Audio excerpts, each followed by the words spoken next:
परमात्मा को पाना बहुत आसान है, सतलोक में जाना बहुत आसान है, लेकिन काल भगवान ने जो हमारे ऊपर ये अननेसेसरी बोझ लाद रखा है, जैसे 56 प्रकार की पूजाएं, नाना प्रकार की रीति रिवाजें जिनका कोई औचित्य नहीं, हम बेमतलब अपना समय व्यर्थ करते थे। जैसे होली मनाते हैं, दिवाली मनाते हैं, अब इसमें के फंड शुरू कर दिया, बम भटकावेंगे।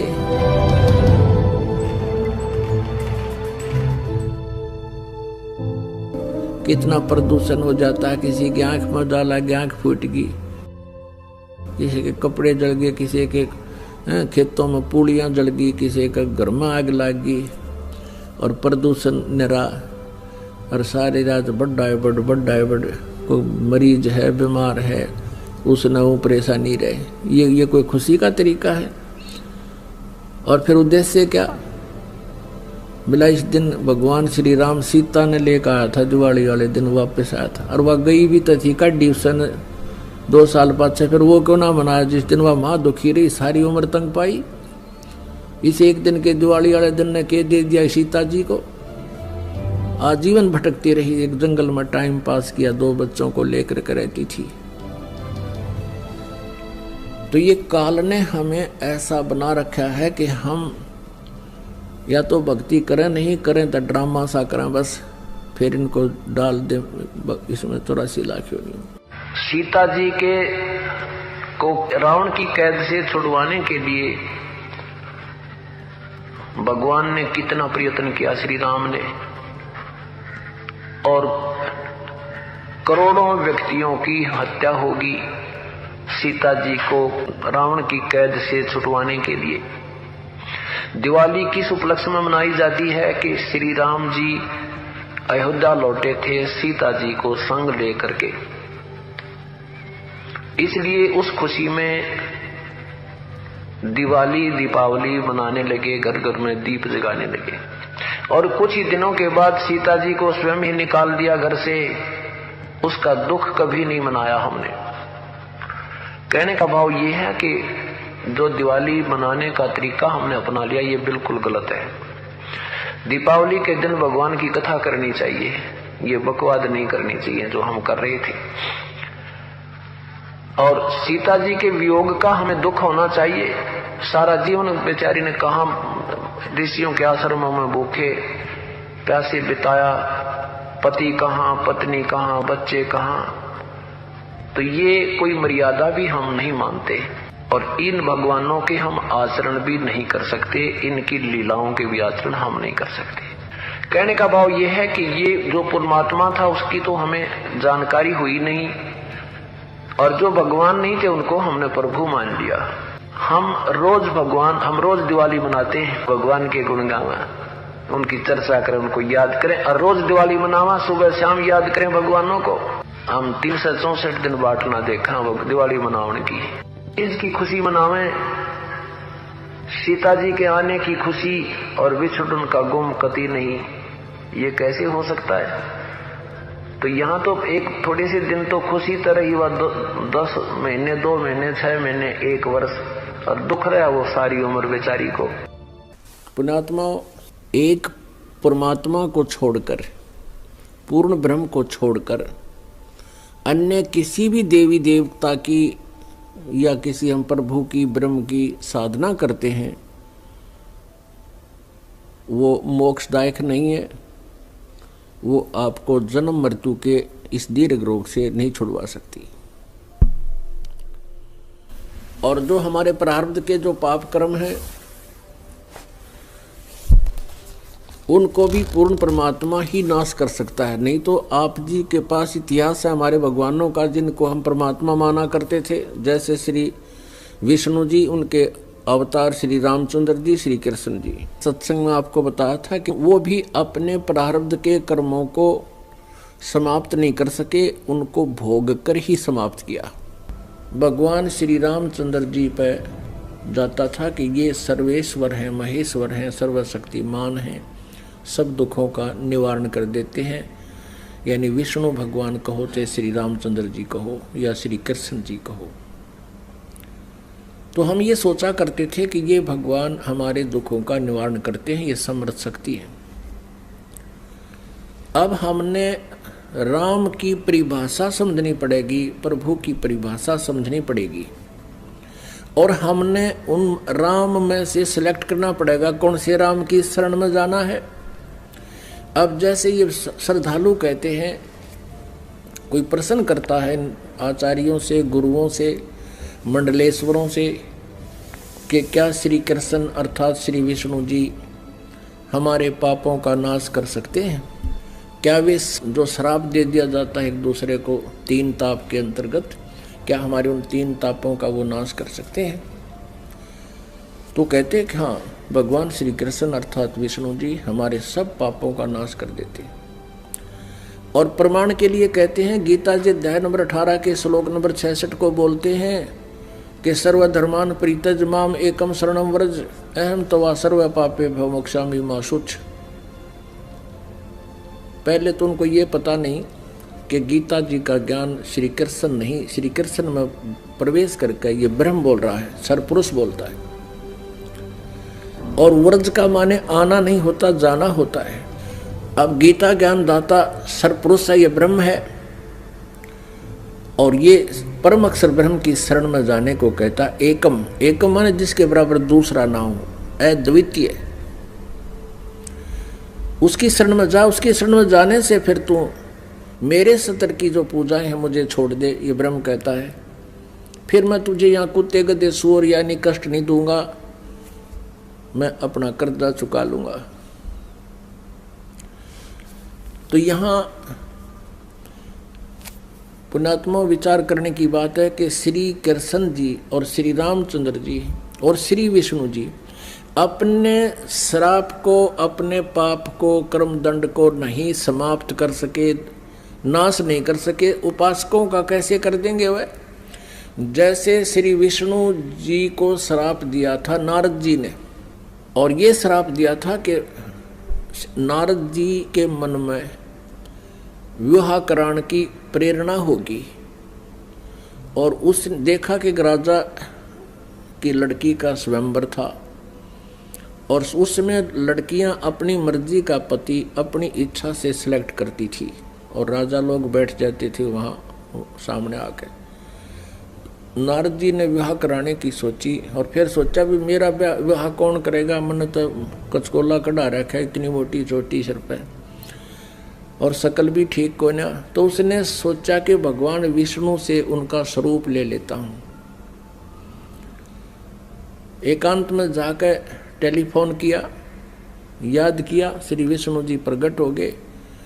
नारद जी ने कहा, भगवान मैंने विवाह करवाना है और आप मना मत करियो, आज पहली बार आपसे कोई वस्तु मांग रहा हूँ, मुझे आप हरि रूप चाहिए, मुझे हरि रूप चाहिए,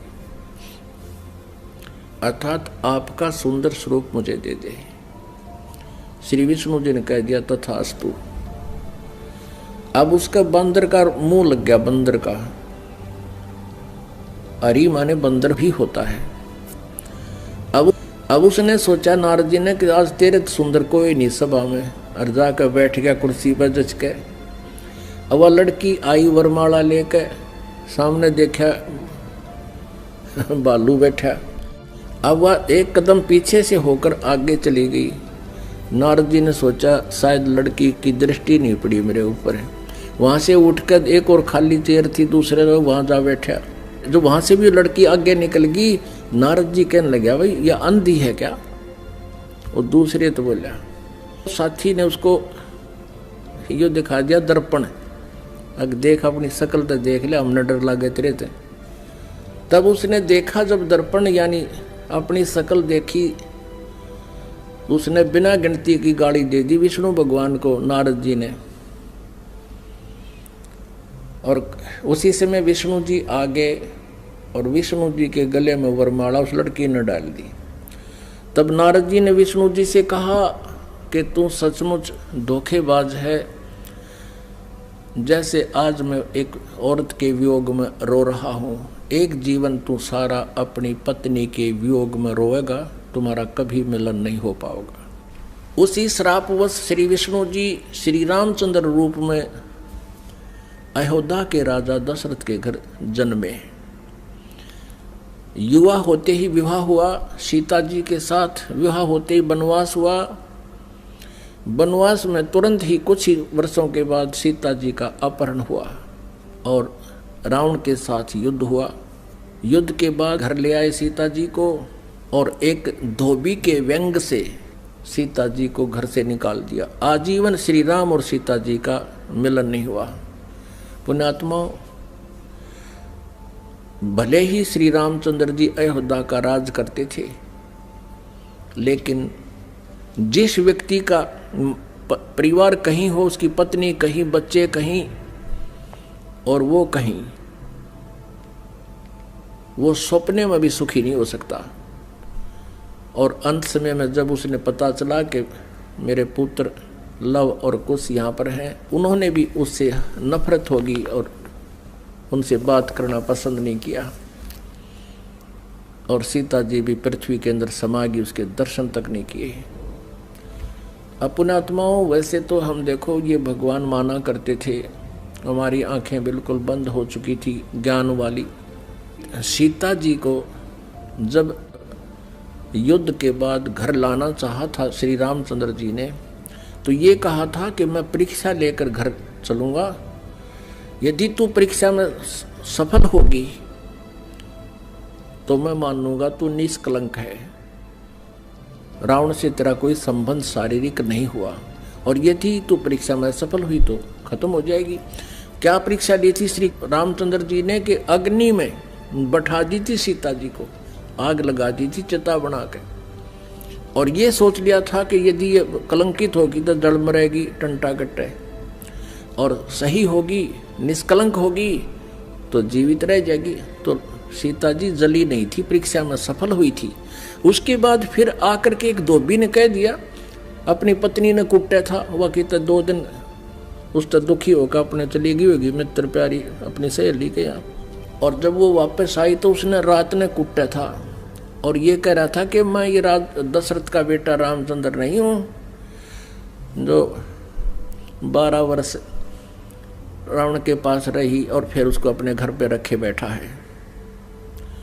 उस समय राजा लोग एक विशेष न्यायकारी होते थे, भेष बदल कर अपनी नगरी में घुमा करते थे, कोई व्यक्ति दुखी तो नहीं है। तो रामचंद्र जी ने कान ला कर सुना तेरा जिक्र कैसे हो रहा है। उसने 2-3 बार दोहराई ये बात, इस बात पर कि मैं निंदा का पात्र बन गया हूँ सीता को घर ला के।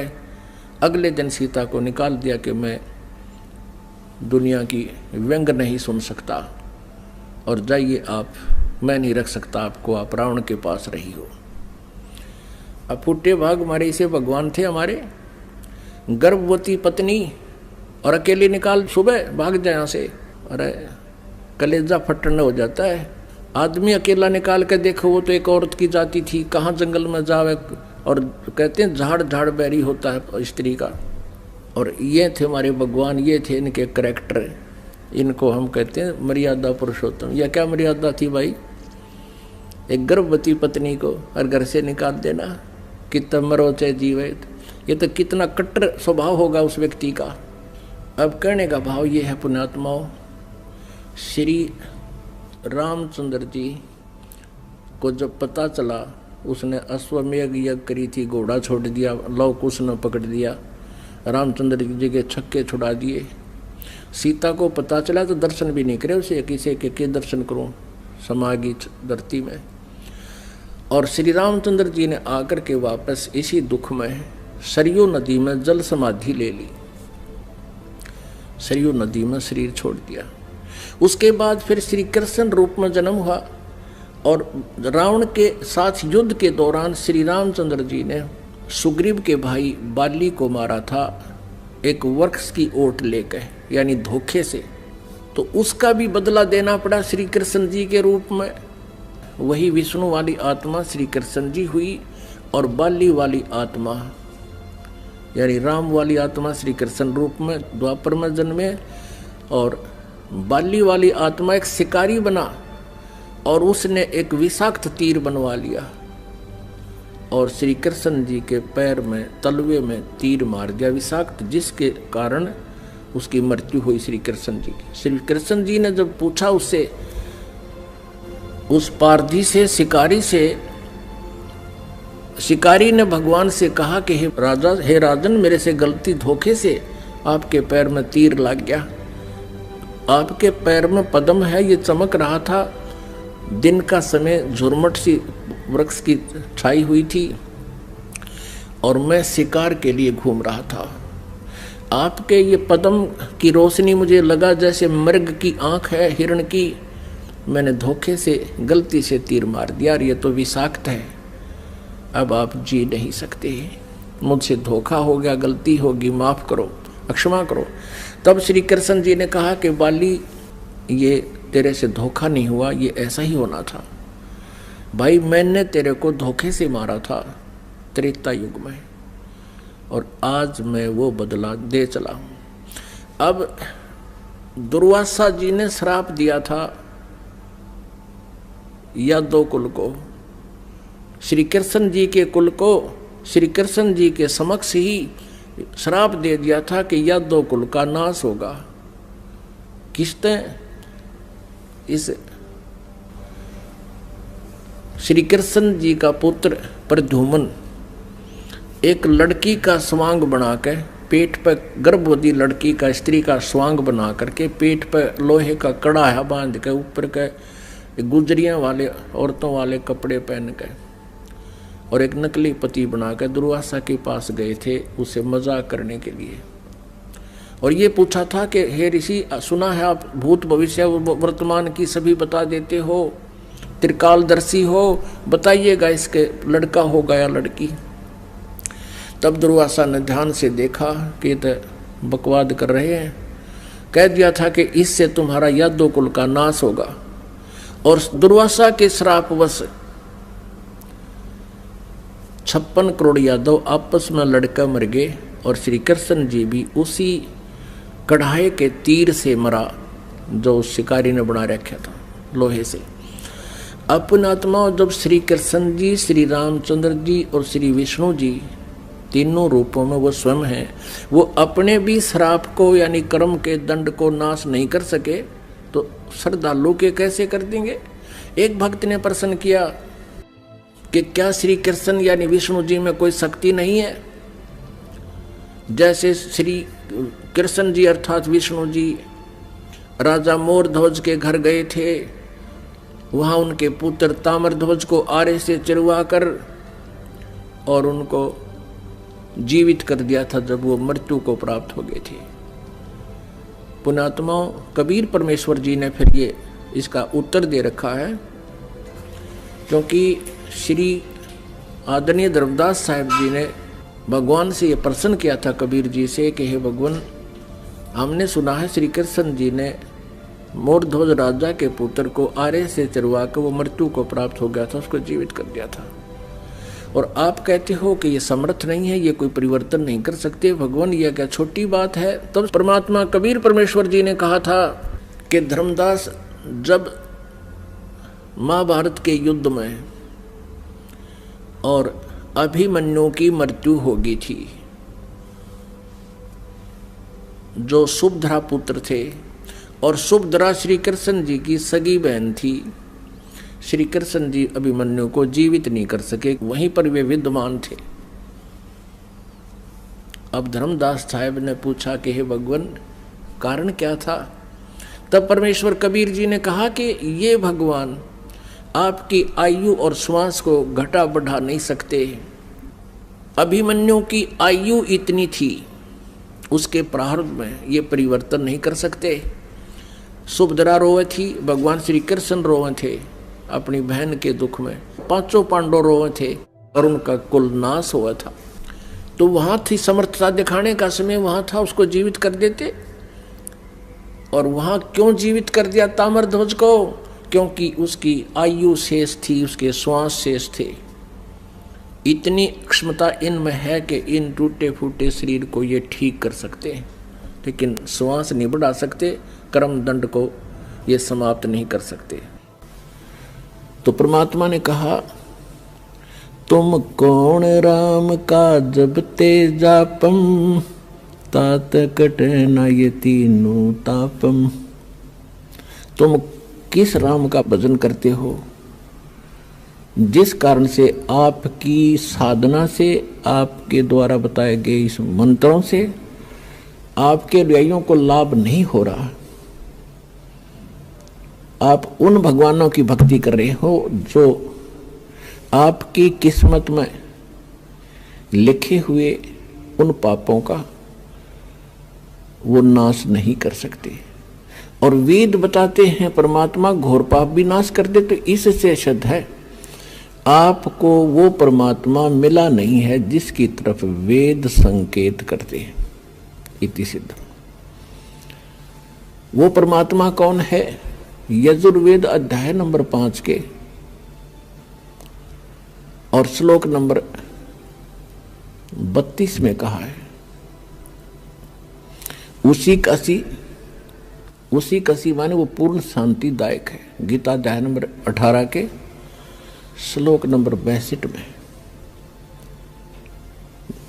गीता ज्ञानदाता कहता है कि अर्जुन तू सर्वभाव से उस परमेश्वर की शरण में जा, उसकी कृपा से तू परम शांति को और सनातन परम धाम को यानी शाश्वत स्थान को, अविनाशी स्थान को, सत्यलोक को प्राप्त होगा,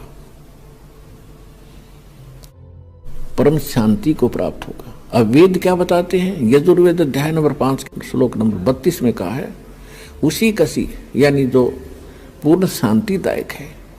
कबीर असी, वो कबीर है, वो कबीर परमात्मा है। वेदों में उसको कबीर देव कहते हैं, हम उसको कबीर साहब कहते हैं, और कुरान शरीफ में उसको अल्लाहू अकबर कहा है। वो कबीर असी बमभारी असी, वो कबीर परमात्मा है जो बमभारी माने बंधनों का, अरी माने शत्रु, जो बंधनों का शत्रु है। अंगारी असी जो पाप नाशक है, पापों का शत्रु। अग माने पाप, अरि माने शत्रु, जो पापों का शत्रु है, जो पाप नाशक है। और बमभारी जो कर्म बंधनों, जो हमारे, क्योंकि हम संस्कार से यहाँ फंसे हैं, हमारे संस्कार यहाँ पर हैं, तभी हम उन संस्कारों से जन्म मृत्यु में लगे हुए हैं। कभी किसी से हमारा संयोग है, किसी के हम पुत्र बन गए, किसी की पुत्री बन गए, किसी के पति बने, किसी की पत्नी बने। तो ये संस्कार हमारे जो हैं, इनके कारण हम बंद में हैं, और ये काल की बंद है, कैद है, बंदी ग्रह है। तो फिर परमात्मा खुद बताते हैं कि बंदी छोड़ हमारा नामम, अदर अमर है अस्थिर ठामम। अमर करूं सतलोक पठाऊं, ताते बंदी छोड़ कहाऊं। अमर करूं, तुम्हें यहाँ सदा के लिए सुखी कर दूंगा, जन्म मृत्यु से रहित कर दूंगा, तुम्हारे सब पापों का नाश करूंगा, सब संस्कार और बंधन यहाँ से समाप्त कर दूंगा, इसलिए मैं बंदी छोड़ कहलाता हूं। अनंत कोट ब्रह्मांड में बंदी छोड़ कहाँ आए, सो तो एक कबीर हैं जो जननी जने नमाए। आदरणीय गरीबदास साहिब जी गांव छुरानी जिला झज्जर वाले हरियाणा वाले को परमात्मा मिले थे। 10 वर्ष की आयु थी तब उनकी। किसान के घर जन्म था, जाट जाति में खेतों में अपना पशु चरा रहे थे, गौवें चरा रहे थे। वहां परमात्मा आए सतलोक से, जैसा उनके नियम में है, अच्छी आत्माओं को मिलते हैं, उनको अपने ज्ञान से परिचित कराते हैं, सतलोक ले जाते हैं। तब उनको सचमुच वो एकदम दृश्य सारे सत्य महसूस हुए, और परमात्मा ने उनके अंतःकरण में वो यथार्थ ज्ञान योग उनका खोल के और वो फीड कर दिया था, यथार्थ ज्ञान उनके अंदर भर दिया था। परमात्मा के ज्ञान से, परमात्मा के से प्राप्त दिव्य दृष्टि से गरीबदास साहिब जी ने फिर बताया, अनंत कोटि ब्रह्मांड का एक रति नहीं भारे, सतगुरु पुरुष कबीर हैं ये कुल के सिरजनहार। यानी हमारे सदग्रंथ बताते हैं कबीर इज गॉड, आंखों देखा वो महापुरुष बताते हैं Kabir is God. Who Kabir, वो कौन कबीर? अनंत कोट ब्रह्मांड का एक रति नहीं भारे, सतगुरु पुरुष कबीर हैं ये कुल के सिरजनहारे। हम सुल्तानी नानक तारे दादू को उपदेश दिया, जात जुलाहा भेद न पाया वो काशी माहे कबीर हुआ। अब स्पष्ट भी कर दिया कि हु कबीर जो काशी में जाति जुलाहा धानक रूप में रहा करते थे वो है वो भगवान सिरजनार। गरीबदास साहिब जी कह रहे हैं कि मुझे और इब्राहिम सुल्तान अधम एक मुसलमान राजा था इराक देश का,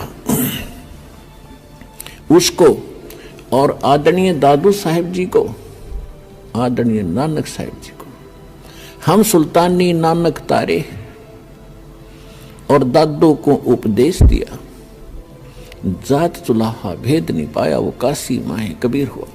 अब स्पष्ट कर रहे हैं गरीबदास साहिब जी के मुझे पार किया, दादू साहिब जी को पार किया, नानक जी को पार किया। अब दादू साहिब जी को परमात्मा ऐसे ही मिले थे जैसे गरीबदास साहिब जी को मिले थे।